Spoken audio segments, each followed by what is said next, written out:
Hola, ¿cómo están? Bienvenidos de vuelta, yo soy el Dr. Marco y el día de hoy vamos a platicar acerca de complicaciones asociadas con la diabetes.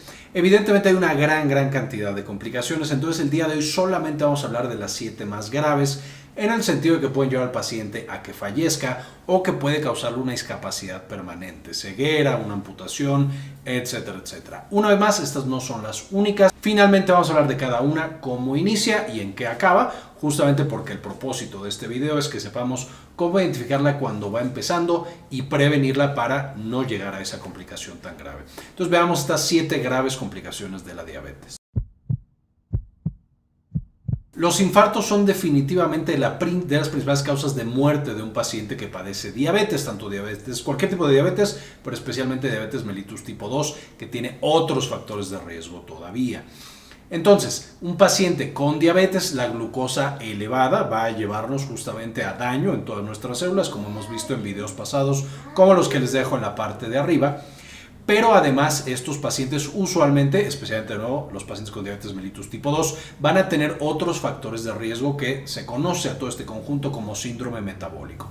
Usualmente tienen sobrepeso o obesidad, hipertensión, colesterol elevado, poca actividad física, van teniendo más y más años, lo que naturalmente va endureciendo las arterias.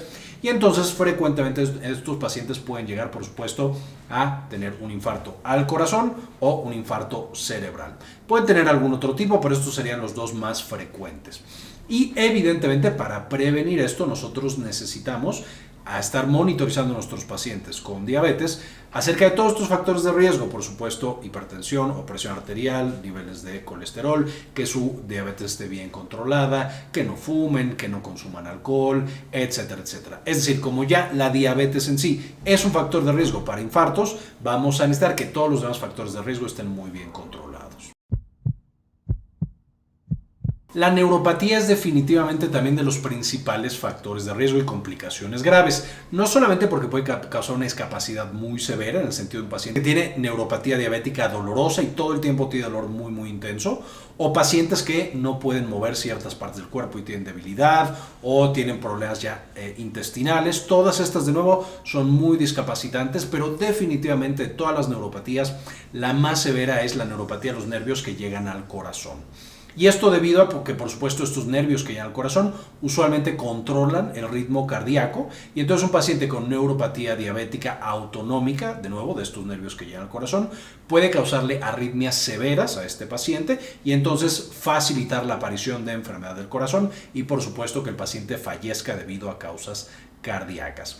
Además, si pensamos que no tenemos tratamientos tan buenos para la neuropatía, a diferencia, por ejemplo, del colesterol elevado o la presión alta que hablábamos en el punto pasado, entonces tenemos que cuando aparece el paciente realmente tiene una mala calidad de vida. Y es por eso que todos los años en los pacientes con diabetes tenemos que estar explorándolos para determinar que no aparezca neuropatía. Primero neuropatía periférica en los pies, en las manos, por supuesto también un poco en el sistema cardiovascular, y de esa manera cuando va apareciendo ser muy agresivos con el tratamiento de la hiperglucemia, de la glucosa elevada, que es por supuesto lo que nos va a llevar a la neuropatía.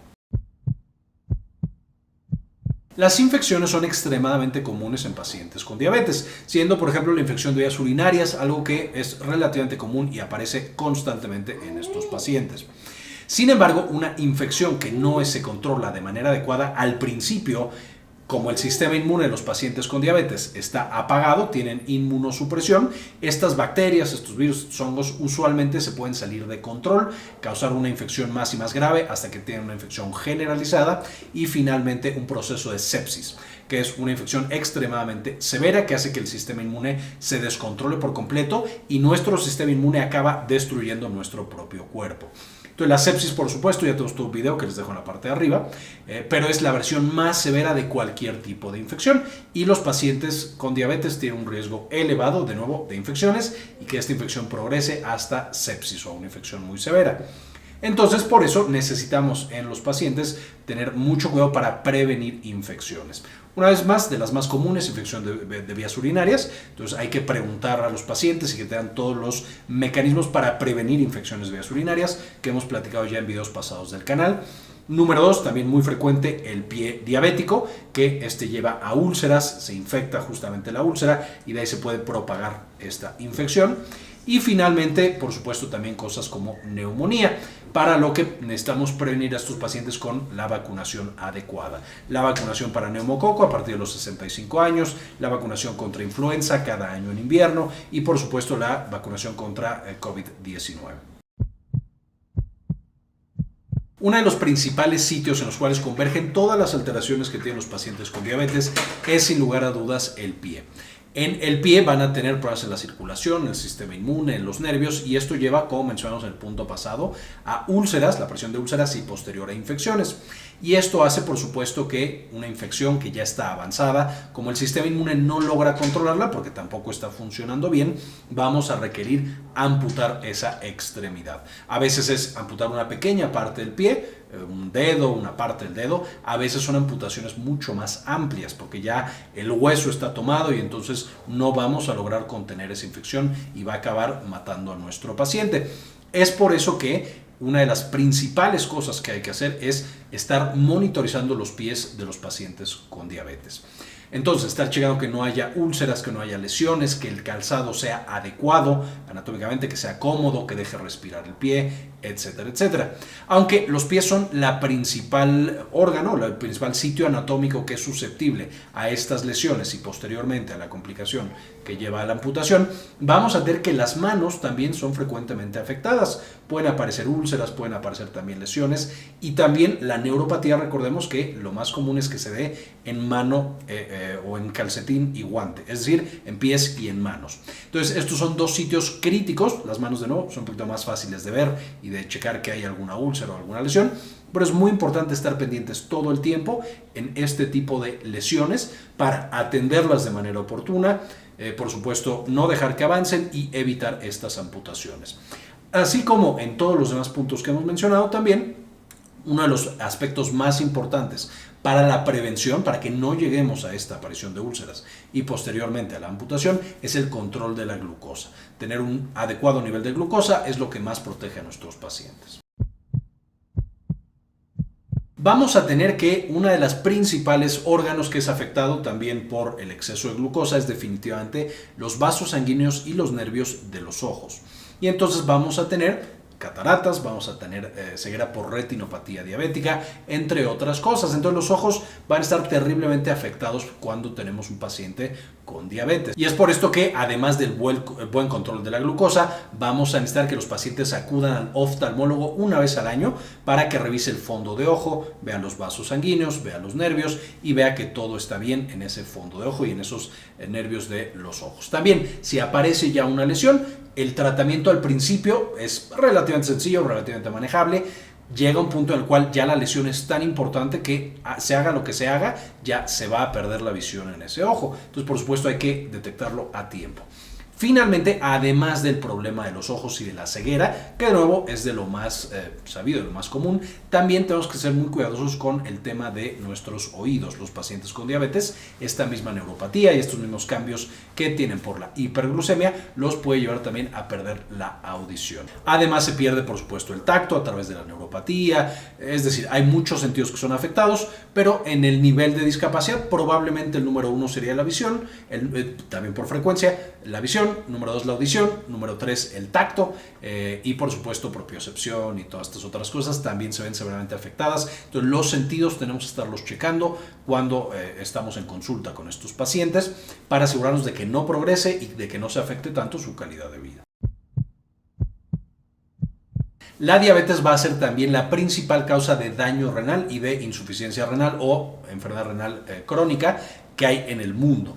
Entonces, los pacientes con el paso de los años, con estos picos de glucosa, van a tener que una partecita del riñón se va dañando y luego otra y luego otra y luego otra, hasta que han perdido una gran cantidad de la función renal. En estos pacientes, por supuesto, o a manera de prevención, necesitamos hacer estudios que nos indiquen cómo está funcionando ese riñón. Y tenemos desde algunos bastante avanzados o que nos muestran cuando la patología ya es grave, como la depuración de creatinina, que por supuesto nos muestra qué tan bueno es nuestro riñón eliminando sustancias de desecho, y cuando grandes partes del riñón ya están afectadas, pues vemos que esta se empieza a acumular en la sangre y no se elimina en la orina. Pero también tenemos estudios mucho más tempranos, como la microalbuminuria, la presencia de proteína en orina, que por supuesto no debería estar ahí, pero ya nos habla de que el riñón está afectado, ya está tirando algo de proteína, y en ese momento es el momento indicado para mandar medicamentos, cambio de dieta, control más estricto de la glucosa, y proteger a ese riñón de que no progrese hasta la enfermedad renal crónica, y por supuesto que ya requiera diálisis, hemodiálisis y todas estas estrategias muy avanzadas de reemplazo renal, incluso un trasplante renal. Una vez más, cuando lo detectamos en las primeras etapas, en los primeros estadios, podemos evitar que el paciente llegue muchas veces a la diálisis, ya que el paciente está bastante avanzado, ya no hay, una vez más, nada que hacer, va a llegar a la diálisis y tendrá que vivir con diálisis ya un tiempo. Ya hemos platicado de la diálisis para que se enteren un poquito más, se los dejo en la parte de arriba, pero la clave es evitar que el paciente llegue a esos niveles de deterioro renal. Dentro de las principales complicaciones, cosas que hacen que el paciente sea hospitalizado muy rápido y por supuesto fallezca, vamos a tener patologías que se asocian con niveles muy altos de glucosa. Y los dos principales, la cetoacidosis diabética y el coma hiperosmolar. Una vez más, esto es básicamente tengo demasiada glucosa en sangre, muy poca insulina está funcionando y entonces el paciente tiene diferentes alteraciones que no voy a meter aquí. De nuevo, ya vimos en videos pasados que les dejo en la parte de arriba, pero estas son urgencias médicas. A diferencia de las otras que hemos visto, tal vez con la salvedad de los infartos, todas las demás pueden atenderse en el próximo mes, en los próximos 2 meses. Sin embargo, esta complicación de la glucosa muy elevada, que usualmente la encontramos cuando la glucosa está más allá de 200 miligramos por decilitro, no quiero decir que todos los que tienen 200 la van a tener, pero prácticamente todos los pacientes que desarrollan cetoacidosis o coma hiperosmolar pues están más allá de 200 y son tan graves que tenemos que meter al hospital, no solo al hospital, sino a terapia intensiva. Y entonces son manejos muy complicados, hay que manejar con insulina, con soluciones. De nuevo, si no lo manejamos de esa manera, el paciente corre el riesgo de fallecer en las siguientes horas a días. Entonces tenemos que ser extremadamente agresivos con la aparición del coma hiperosmolar y de la cetoacidosis diabética. En un paciente con diabetes mellitus tipo 2, cuando aparecen estas dos es porque hemos hecho un muy mal trabajo con el manejo de la glucosa. Hemos dejado que se descontrole y hemos llegado a estos niveles críticos. En un paciente con diabetes mellitus 1 normalmente no es así. Como son mucho más dependientes de insulina, usualmente o en algunas ocasiones debutan con una cetoacidosis o con un coma hiperosmolar, justamente por, digamos, es lo primero que nos enteramos que tiene diabetes mellitus tipo 1. Ya más adelante, cuando le damos insulina, ya no deberían estar apareciendo estas o deberían ser raras. Sin embargo, de nuevo, es más frecuente que pase en diabetes mellitus tipo 1. En diabetes mellitus tipo 2 usualmente es una señal de muy mal control en el aspecto metabólico. Ahora, estas 7 complicaciones vamos a sospecharlas. En los pacientes con diabetes mellitus tipo 2, el día que hacemos el diagnóstico, ya podrían tener daño en el ojo, daño en el riñón, daño en los nervios, etcétera, etcétera. Porque sabemos que la diabetes mellitus tipo 2 muchas veces es silenciosa los primeros años. Entonces, si yo tengo un paciente que el día de hoy diagnostico con diabetes mellitus tipo 2, tengo que revisar que estas complicaciones no estén ya apareciendo y de nuevo ser muy agresivo para cortarlas y que no sigan avanzando. En un paciente con diabetes mellitus tipo 1, pues la diabetes no tiene mucho tiempo porque de nuevo es mucho más agresiva. Si no hacemos algo mata al paciente muy rápido, entonces usualmente nos enteramos cuando empieza y se monitoriza estas complicaciones usualmente a partir de los 5 años. Y por supuesto en ambas, si tenemos un muy buen control de la glucosa y de los otros riesgos o factores de riesgo metabólicos, no tendrían por qué aparecer, especialmente con los tratamientos que tenemos en la actualidad, que son mucho mejores. Y también sin obviar nunca cambios en la dieta, en el estilo de vida, en la actividad física, que son de las terapias más importantes y fuertes que tenemos contra diabetes mellitus tipo 2. Por supuesto, no contra diabetes mellitus tipo 1. Y finalmente, como mencioné al principio, estos no son todas las complicaciones que tenemos. Los pacientes pueden también tener pérdida de piezas dentales, infecciones dentales, cambios en la piel, aparición de pequeños tumores que se llaman acrocordones, etcétera, etcétera, etcétera. Acantosis, que son manchas negras en la piel. Muchas complicaciones pueden tener los pacientes con diabetes mellitus cualquiera. Por supuesto también trastornos mentales, depresión, ansiedad, insomnio, etcétera, etcétera. Entonces no mencioné absolutamente todos, mencioné los que me parecieron más graves y por lo tanto los que tengo que ser mucho más agresivos en cortarlos y no dejar que sigan avanzando y que sigan comprometiendo la vida de nuestros pacientes. Pero recuerden que tenemos ya mucho contenido en el canal acerca de diabetes y podrán encontrar algunas de las otras complicaciones en los diferentes videos que tenemos en el canal.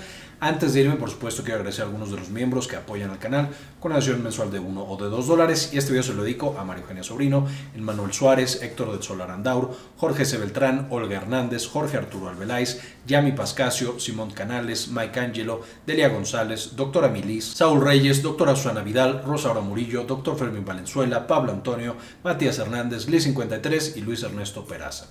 Gracias otra vez por su apoyo. Evidentemente también estos miembros reciben unas bonificaciones, los mencionamos al final de cada video. Tienen descuentos o tienen gratis las inscripciones a nuestros cursos, a algunas de las asesorías, reciben acceso antes a los videos. Entonces también si alguien más gusta acompañarnos en este sistema de miembros, por supuesto en la descripción del video van a encontrar, junto con las referencias para este artículo o para este video, van a encontrar cómo inscribirse a este programa de miembros.